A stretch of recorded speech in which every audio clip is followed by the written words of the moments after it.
స్త్రీ మనకు జనరల్గా ఒక నానుడు ఉంటుంది. స్త్రీలను ఎక్కడ గౌరవింపబడతారో అక్కడ దేవతలు సంచరిస్తూ అంటారు అని. అలాంటి సమాజంలో నుంచి వచ్చాం మనము. బట్ ఈ మాట కాస్త తలకిందులైపోయింది. మా నందమూరి కుటుంబ సభ్యులు అయినటువంటి శాలిని అమ్మ గారిని ఇన్ని మాటలు అన్నా కూడా మేము ఇంకా ఎందుకు ఎంతో కొంత ఇదిగా ఉన్నాము అంటే, ఆ దగ్గుపాటి ప్రసాద్ అనేవాడి వెనకల మా నందమూరి తారక రామారావు గారు స్థాపించిన తెలుగుదేశం పార్టీ జెండా కనిపిస్తోంది. అందుకోసమే ఎంతో కొంత ఇదైంది. ఆ జెండా కాసేపు పక్కన పెట్టి వస్తే మా ఎన్టీఆర్ అభిమానుల తడాక ఏదో మేము చూపిస్తాం. తర్వాత ఈ ప్రసాద్ అనేవాడు మాట్లాడుతూ, ఈ ప్రసాద్ అనే ఎమ్మెల్యే మాట్లాడుతూ, ఆ వాయిస్కి నాకు సంబంధం లేదు, నాకు దానికి ఎటువంటి సంబంధం లేదు అని చెప్పడం జరిగింది.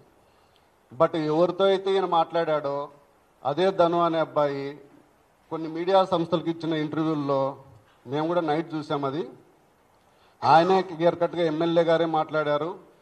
మాట్లాడుతూ పైగా నాకు నా కుటుంబానికి థ్రెటనింగ్ కాల్స్ వస్తున్నాయి, మళ్ళా వచ్చేసి ఇది ఫేక్ అని చెప్పేసి నువ్వు ప్రెస్ మీట్ పెట్టి చెప్పు అని చెప్పేసి వాళ్ళ భార్యకి, వాళ్ళ అన్నలకి, వాళ్ళందరికీ ఫోన్ కాల్స్ వస్తున్నాయి, నాకు ప్రాణహాని ఉంది అని చెప్పేసి చెప్పడం జరిగింది.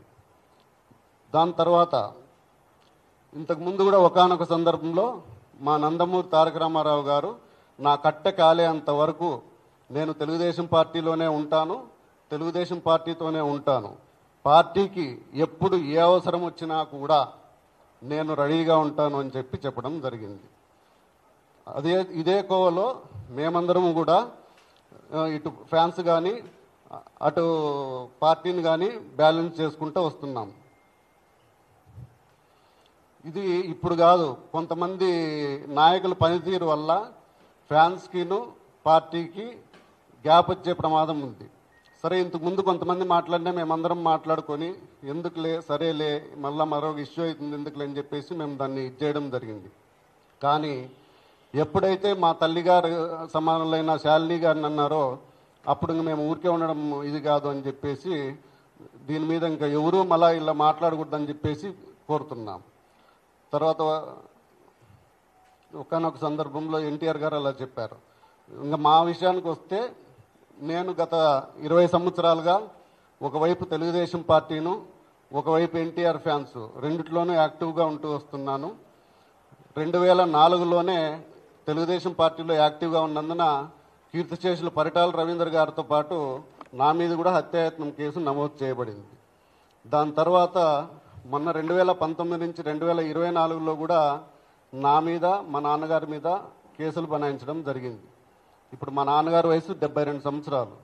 ఇప్పుడు కూడా మా నాన్నగారి మీద, మా కో బ్రదర్ మీద ఒక అటెంప్ట్ మర్డర్ కేసు పెట్టి ఇప్పుడు కూడా కోర్టుల చుట్టూరా తిరుగుతున్నారు. మేము కూడా అప్పట్లో నెలల కొద్దీ జైల్లో మగ్గినాము, సంవత్సరాల కొద్దీ కోర్టుల చుట్టూరా తిరిగాం పార్టీ కోసం.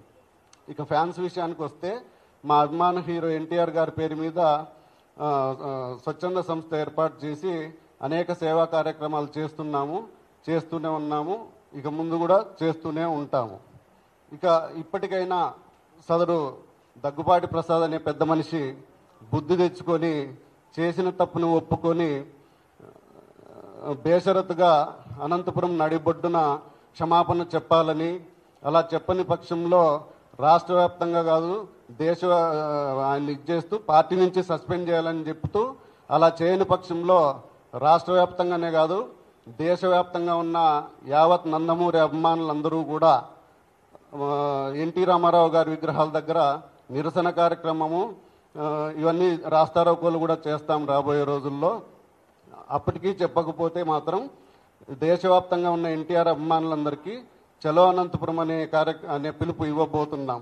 వేలాదిగా ఈ దీంట్లో నందమూరి ఎన్టీ రామారావు గారి అభిమానులందరూ పాల్గొని నీ ఇంటిని ముట్టడిస్తాం, నీ ఇంటి ముందు ధర్నా చేస్తాం, నువ్వు సారీ చెప్పేంత వరకు నువ్వు బహిరంగంగా అనంతపురం బొడ్డున అభిమానులందరి సమక్షంలో సారీ చెప్పి నీ తప్పు ఒప్పుకునేంత వరకు మేము దీంట్లో ఎటువంటి రాజీ పడే ప్రసక్తే లేదని చెప్పేసి చెబుతున్నాం. జోహార్ ఎన్టీ రామారావు, జోహార్ హరన్న, జై ఎన్టీఆర్, జై జై ఎన్టీఆర్.